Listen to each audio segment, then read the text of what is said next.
Hello and welcome to Portsmouth This Week. I'm your host, Conley Zani. This show is under the auspices of Rich Rayner, the Portsmouth Town Administrator. Together, Rich, myself, and the entire Portsmouth This Week team are on a mission to build community. We do that by bringing you accurate and timely information about the issues and events that impact you. We do that also by introducing you to the faces, the personalities, the leaders in this town that make up the magical fabric of this beautiful place we live. My guest this week is Anne Northup Burns. She is the president of the Portsmouth Historical Society. Anne, I'm so glad you are here today. Well, it's so nice to be here. Thank you for having me. I cannot wait to hear more about the Historical Society. I pass by there all the time over on East Main Road, and it looks like a lot of things are happening. So let's start with just hearing a little bit about what the Portsmouth Historical Society is, and then I want to know how you got involved. Sure. Yeah. Well, the Historical Society was started in 1938. It was shortly after the congregation, the Christian Union Church, sort of their membership fell off to just a handful of folks. Oh, wow. So that building was built in 1865. There's actually a church on the second floor, which is pretty amazing. There's a very kind of an infamous organ up there, and it seats 200 people. It's beautiful. It is. It's really pretty. It was restored a few years ago by a gentleman who hand painted the stencils, Our Lord's Prayer, the ceiling, and we think it's just, like you said, people drive by it all the time, and we hope to get more people in to see what it looks like. Yeah, to stop in, Yeah, right? exactly. Well, how did you get involved in all of it? Well, I was born in Newport and raised in Newport, and it's really tough to not love history through osmosis when you grow up in in Newport. Yeah. And so I've always been very interested in history. It took classes on colonial government, the founding of Rhode Island at Rogers High School, and then went to college. And even though I have a business major, I found this professor. I went to Bryant College. I found this professor who just fascinated me. It was mostly medieval history, and I took every class that I could. It was just so interesting. Yeah. Fast forward a few years later, my husband and I moved to Portsmouth. Yeah. And about 10 years ago, I succumbed to the ads of Ancestry.com. Oh, I did that. I did that. I love that. I do too. So you geeked out on it big time. Totally. Huh? I probably, so empty nester. Now we're really fast forwarding. And I had always been involved in different historical societies around the state. I worked in Providence, and it just wasn't always been an interest of mine. And I was unraveling the story of my maiden name is Northup, but it really should be Green because there was an adoption in the family somewhere. So you unraveled some drama. I did. Yeah, okay. Well, that's another story. But so during that process, I discovered that my father's family goes all the way back to the founding of Rhode Island, which was a family lore. He's just a direct descendant of probably, I think, 7 of the signers of the Portsmouth Compact. The signers of the people in Portsmouth that went to Newport and founded Newport. Okay. And it was around that time that there was the 375th celebration of the founding. Yes. So all of those events were going on. So that drew me in, and I was on, they had a genealogical committee as part of the programming to get descendants of the founders of Portsmouth to come to Portsmouth for a picnic. Okay. And so then I started going to Portsmouth Historical Society meetings. Yeah. 10 years later, here I am. 10 years later, you are the president, and you're a volunteer. Everybody is a volunteer, right? Yes, It is. It's a completely. It's a working board of all volunteers. One of the initiatives that we did over the last couple of years, for the very first time, through our strategic plan, we established a paid administrative assistant position. So now we do have a part-time. Bravo! Yeah. That's so important, right? Isn't Because it? Yes, it really is. It takes a lot of the ministerial duties off of the board members, so they can focus on programming and fundraising and grant writing and taking care of the buildings. Was that a first? It was to kind of make that investment. An absolute first. Yes. Yeah, that's kind of a shift. So, well, that is good. All right, and like you said, so then the volunteer board can work on some of those strategic things. Right. Yeah. So let's talk about some of the initiatives. It sounds like you went through a strategic planning process relatively recently. Right. It was probably about 3 years ago. It started right before COVID. We got a grant. Oh dear, right. We got a grant that allowed us to hire a professional facilitator. And so it Who was was the grant with? That was the Van Buren Charitable Foundation, a wonderful organization. Oh, they are fabulous. Yes, That is great. we're very appreciative. We had one of our main initiatives that came out of it was to have our building open to the residents of Portsmouth and visitors more often and year round. But we didn't have heat, or we didn't have air conditioning. Yeah. And some ADA compliance stuff too that you're probably working on. We're still working on that. Yeah, yes. yeah, So we yeah. did actually. The first floor is accessible. We actually redid our bathroom to make it ADA compliant, and we have a ramp in the back so people can come in. But you still can't get up to the second floor. To the church. Yes. Got to figure out how to get to the church. Yes. Well, we have plans, and we have plans and a whole proposal to put an elevator in. But that's a very large task. And very expensive. Very expensive, and it requires a lot of reconfiguring of the historic building. So someday that would be great. But in the meantime, one thing that we did was when we have events, we put a television on the first floor so that you still can come in. And be part of it. Right, and be part of it. So we have to rehook that up again. Okay, all right. Well, that's huge. Okay, so that's one of the initiatives, which is just sort of like keep the doors open a little bit longer, make it more accessible. What other kinds of things? So we did install an HVAC system, and we actually hired our second professional, but it was a temporary position. We hired a gentleman who is a professional curator. So we've gone through all of our collections. Yes. We've put them online into a museum membership program called called Past Perfect. Okay. So now there are catalog documented pictures are there, and we went through papers, and I brought some things to show you too. But I want to talk about that. Yeah. So, but this is really cool. So a professional curator and. So now we got it up and running. We got systems in place. We got policies in place, and now that sort of temporary paid position morphed into. His name is Kerry McCullough. He is actually descended from some of the founders of Portsmouth as well. He's a local boy with master's degrees. He is actually on our board now as our curator. Oh wow! So we got very, very lucky. And it's very interesting. So it's good. Cool. Well, can you talk about some of these So one of the things that we will old things that I'm seeing here. One of the things that we are hoping to get people in so that we can show off our stuff is, and I brought these I thought were kind of interesting. We have original documents that date back to the 1600s. Yeah. This is just a sample of one. So let's hold it up. Actually, let's do this. We can kind of put it right here and do maybe a little zoom in, possibly. Not sure if we can see. Look at that. Isn't that just the coolest? So this is how old is this? That's from 1791. It's from John Lawton, and he's talking about the Portsmouth Asylum and the overseer of the poor, which is one of the topics that we have that we share more about. We've done lectures. We just recently did a cemetery tour up there because not a lot of people know the history of before there were mental hospitals or wards or anything like that. The local towns had to take care of the needy, the disabled, the mentally challenged. I had no idea. And so there was one in Portsmouth called the Portsmouth Asylum, and it was on what's now the Raytheon property.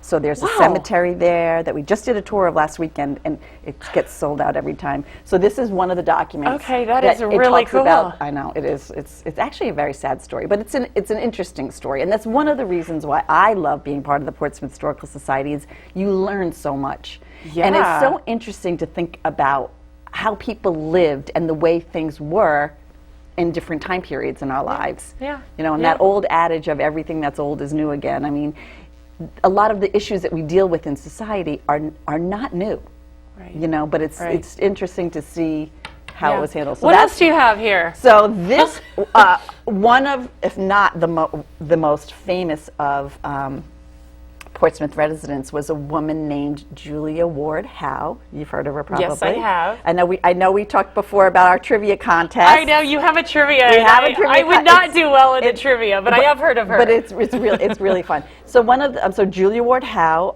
one of the trivia questions might be, what is she famous for? And I'll just tell you, she wrote the Battle Hymn of the Republic. Okay. So very famous. She lived on Union Street, and she's always pictured with a lace cap on. And this is her lace cap, one of her lace caps. Wow, it looks very delicate. It's actually in really good shape. But it's just kind of cool to know we have her writing desk and other objects from her. So that's really, you can kind of, when you come and you see it and you can really relate. I don't know, it just makes it. It sounds cliche, history comes alive when you come to the museum. Yeah, it does, it does. So this is, and we are so grateful to all of the people that donate artifacts to us, and we take very good care of them. This I pulled out, I put it in the newsletter. So we do publish, members get newsletters. We try and do them quarterly, and in them we tell you about our upcoming events, and then I try and also write a little something that I thought is topical. Yeah. So the Gilded Age. Yeah. We did Jim Garman did a lecture on Sandy Point Farm and the Vanderbilts, and it just ties into Newport. It ties into that era, and the Gilded Age is such a popular miniseries right now. Yeah. So these would be shoes. They were these are wedding shoes. Are these like pearls? They are. Yep. Wow. And so these are wedding shoes, and I don't want to get anyone's name wrong. I just want to point out these are very tiny feet. Whoever this bride was had very, very tiny feet. Tiny feet. And let me tell you, it's from so these were worn in 1870 by two members of the local families. They were the Goulds and the Chases and the Condalls, and one of their descendants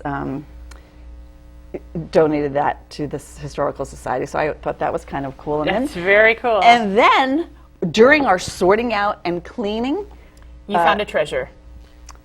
Clearly. General Grant's smoking pipe.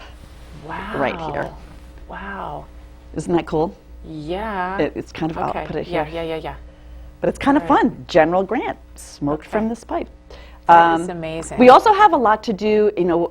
We started the Butts Hill Fort Restoration Committee to redo Butts Hill Fort. Where is Butts Hill? It's up behind the wind turbine, actually, at the high school. Okay. So it's one of the oldest earthenwork forts still remaining. Now there's a whole nother group that's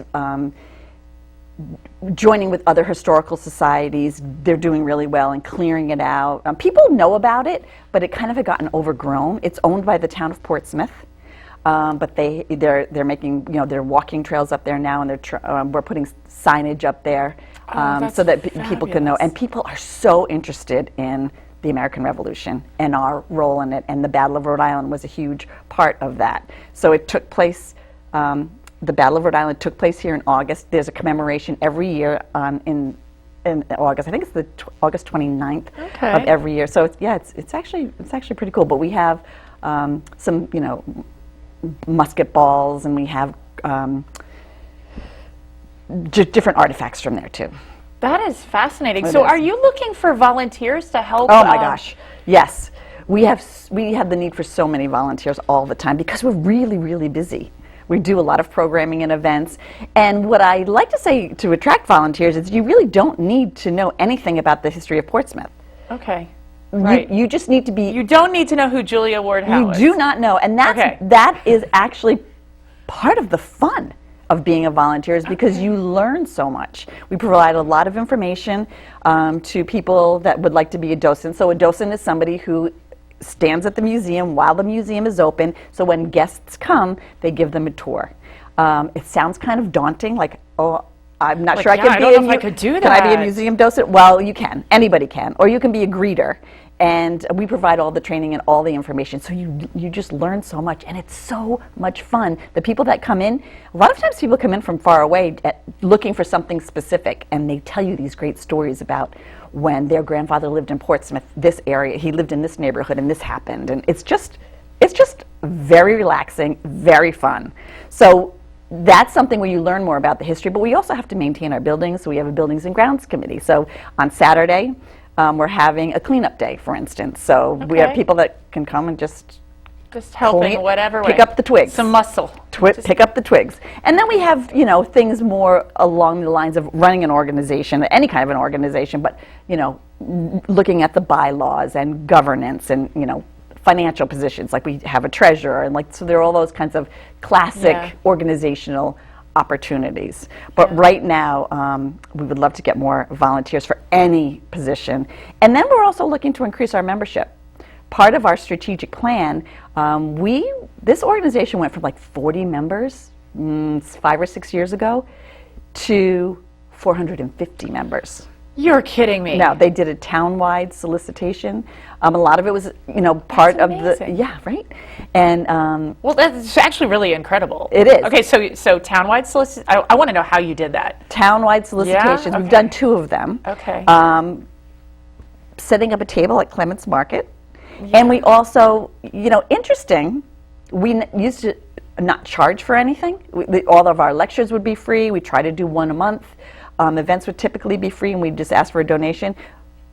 But that model has sort of changed. No one really does that anymore. So it's free to members, Yeah. and Otherwise, you. a $5 fee or a Yeah, donation. or And whatever, people yeah. go, you know what? I might as well be a member. Yeah. So and we get help this great organization. Yeah, and then they come and they enjoy it. So in our strategic plan, Yeah. where our goal in the near term is to get 1,000 members. Wow. Okay. So- So about double of where you are. About. Yes. Okay. So we're looking, we actually just had a meeting last night. We're looking at other ways, the individual reach out. And not just Portsmouth. It's really, I was at a Gatsby celebration 2 days ago on May 4th was the 250th anniversary of the burning of the Gatsby. Did you? Oh, okay. All right. Yeah. And we had done a book club on it, and we had, Yeah. we'd had a lecture on it, but there were over 200 people there. And one gentleman who is a member of the Portsmouth Historical Society had said that he was on in a Zoom meeting out of Boston University from everyone around the country, and they were talking about their heritage, and it was Revolutionary War related. Yeah. They all told stories about how they were so proud that they had an ancestor that went back to the founding of Portsmouth.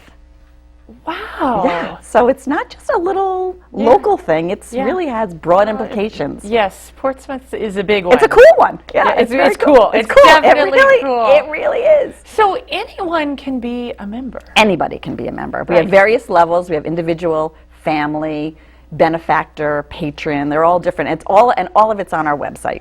Yeah.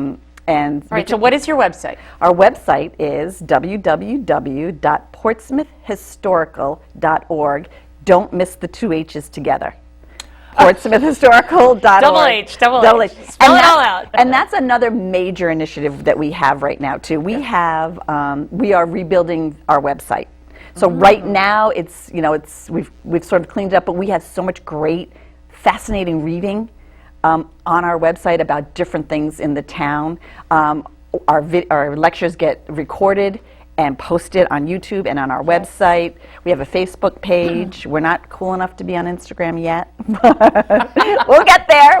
You really need like a social media We need a coordinator, social- right? we- So maybe that's how somebody could help, right? We do, yeah. Yeah. So you need volunteers, you need members, you just need visitors. Right. Just like, even if you don't want to be a member, come by, Yeah. right? So great news. Great, exciting news. What? We're reopening after 2 years of being closed through COVID on bravo. Sunday, May 29th. Okay. We'll be open from 2 to 5, which is our traditional hours, our Sunday afternoons from 2 to 5. Okay. We're having a special sneak preview party on Thursday night, the 26th it is. Okay. How do you get to come to that? Be a member, sign up. So you just need to be a member. You so just you get need to be a member, and we've already posted it on our newsletter that goes out to all of our members, but we're going to repost it, and we're actually going to invite people that, we all have friends that just haven't, for whatever reason, gotten around to being members yet, so we're going to reach out to people and say, why don't you come? So there'll be beverages and food. I was going to say, will there be snacks? There will be snacks. There is a thing called the secret Portsmouth Historical Society Punch. Okay, That all will right. be there as well. We'll have some wine, and we've also the other thing that people should know is we've refreshed the inside of the museum. Like it used to be very. Were you ever there before? I've been in. So we didn't have because we were open for a season, May through October, and then basically the water was drained out and the doors were locked. Close the pipes. Yeah. Right. Winterized. A lot of nobody really had the time, or it was okay. It just was okay like that for a while. But now we've gone in, we've moved different storage rooms, like we've reorganized everything with the help of this new curator. I don't even know where everything's gone, but now it's like you can move. It's just a cleaner, more open look where you can actually, everything before was great. Don't get me wrong, because we would not be where we are now without all of the hard work that everybody has done over the years. We've had some wonderful historians, wonderful curators, wonderful, stewards of the buildings. We didn't even talk about the schoolhouse yet, but we've had we haven't. But it's refreshed. Like we've just sort of, I want to say kind of decluttered, maybe cleaned it up a little bit, decluttered. Yeah. So where before I feel like it was a little overwhelming. There was so much to see. Yeah. And now we've packed some things away. Yeah, and maybe things will rotate, or there's some. Yes. Yeah. Yep. That is very cool. Well, let's talk about the schoolhouse. What's up with the schoolhouse? The schoolhouse was built in 1725. It's been moved from a couple of different spots to where it is now. But Portsmouth was on the leading edge of establishing a school for the town children. That wasn't all that common back in the day. So there were 4. This one is called the southernmost schoolhouse. There is no N. A little piece of trivia for you. It's not the southernmost schoolhouse. It's the southernmost. It just got colloquialized that way. Yeah. So it was built in 1725, and it is considered one of the oldest standing one-room schoolhouses in the country. So if you Google it, it comes up. Sometimes it comes up as the oldest. I think there's one in St. Augustine, Florida, that's actually probably older. We have an original desk that was part of the building. So where do we go to see that? It's right on our property. It's right there. You can't miss it. Yeah. Okay. So you just have to pull in and park and come in and see all of this. Yes. Yes. The third building that's on our property is the old town hall. That was literally the town hall, and then it was the fire station, and then it was the post office, and that's moved around quite a bit. But inside the old town hall is our agricultural collection. So Portsmouth is a huge farming community, huge agricultural community, and that's our roots. These people came over, when you think about it, and one of the things that I absolutely love is when you think about it, that schoolhouse was done in 1725. We were still a British colony at that time, and the schoolmaster, they did math lessons, and the money was in like sterling and pounds. Yeah, right? Right. So it's kind of cool to think about that. Totally cool. And so the Old Town Hall, we have a lot of old farming equipment. We did have a small Native American section where we had some tools in there that were moved into the main building. Yeah. Awesome. You're inspiring me. I've got to get there. It's fun. I got to get there this weekend or something. And on our grounds, speaking of Native Americans, we have a pudding stone. It was moved from a beach. There were only maybe 2 around, but it has holes in it that are in the shape of a constellation. Oh, so there's a lot of mystery involved with that, and a lot of research that's done. What kind of stone did you call it? It's called a pudding stone. What does that mean? It's just the kind of rock that's unique to this area. Oh, okay. It's like saying shale. Oh, okay. All right. And then I can launch into the coal mines and talk about anthracite, which is... Well, listen, just because I told you 30 minutes is going to go by really fast, and I want to save some time. I want to hear about events that are coming up. So we just did in honor of Cemetery Month. We have a gentleman on our board who knows a lot about cemeteries. So we just did the Lawton Valley tours, and the same gentleman, his name is Stephen Luce, is going to be doing a walking tour of Melville Park. He's also on Melville Park Committee. Okay. But I'm not sure if a lot of people actually know the history of what goes on there, and he knows a lot about the flora and the fauna and different buildings and things that are in there. So that's on Sunday, June 5th at 10 a.m. Do we need to sign up or register? You do need to sign up, yes. Okay, through your website? Through our website, yes. Okay. And again, it's free to members. and a donation for non-members. And wear bug spray. Smart. Yes. Long pants. So that's on June 5th, and I mentioned right before that is the opening of our museum, and then the members open. And then Jim Garman will be doing a lecture on June 16th about the Portsmouth coal mines, which a lot of people say, oh, there were coal mines in Portsmouth? Right. Yes, there really were. And this is a repeat lecture, something that we've given before, but it's always very popular. And it's amazing, like every 5 years or so, you'll find something like, they just... People can't get enough of this stuff. I know. It's so great. I know. And people pack his lectures. They really do. They do. And he has, you know, Jim Garman is the one who writes all the questions for our trivia contest, and he comes up with a lot of them. And he has a lot of books. We have a very small gift shop in our museum. So that one is called what? What's the title? This one is Historical Tales of Newport County, but he has like the Gentleman's Farms, all about Portsmouth, and this is one, the historical tracts of the town of Portsmouth, Rhode Island. This is by John Pierce Sr., who is a very famous historian. He was a former, right? And he has these, we have the Pierce collection, so it's got a lot of books, it's got a lot of great information, but this, we sell this too, and this is probably the best general book about the history of Portsmouth. if I want to be prepared for the trivia nights, I need to read these books. Yes, you 100% do. So give me an example of the type of question that I might hear at a trivia well, night, because I want to come. Oh, it might be how many islands make up the town of Portsmouth, because there are many, and then name 4 of them. So that might be there's one. more than 4? Mm-hmm. Oh my goodness. Yeah. Okay. All right. There's actually 7, but okay. Yeah, and so and name 4 of them. One might be who was the first brewmaster, or who owned the first tavern in Portsmouth, and what was his name? Okay. Okay. That's a good one. So fun. Yeah, and then it talks about, you know, there might be things about the Battle of Rhode Island. There may be things about like certain things that happened in history, you know. All right. Well, cool. So we have a minute left, and I know there is a very important concert coming up that's going to benefit the Historical Society. Can you give us some details on that? Yes, I'm very excited about that. We are so lucky that the Navy Choristers, for the second time, chose us to be the recipient of their charitable event. So we are the sponsoring event, and the proceeds go to the Portsmouth Historical Society. It's called Proudly We Sing. It's Friday, May 13th at St. Barnabas Church. We always get a really good attendance to it. It's fabulous. They do such a great job.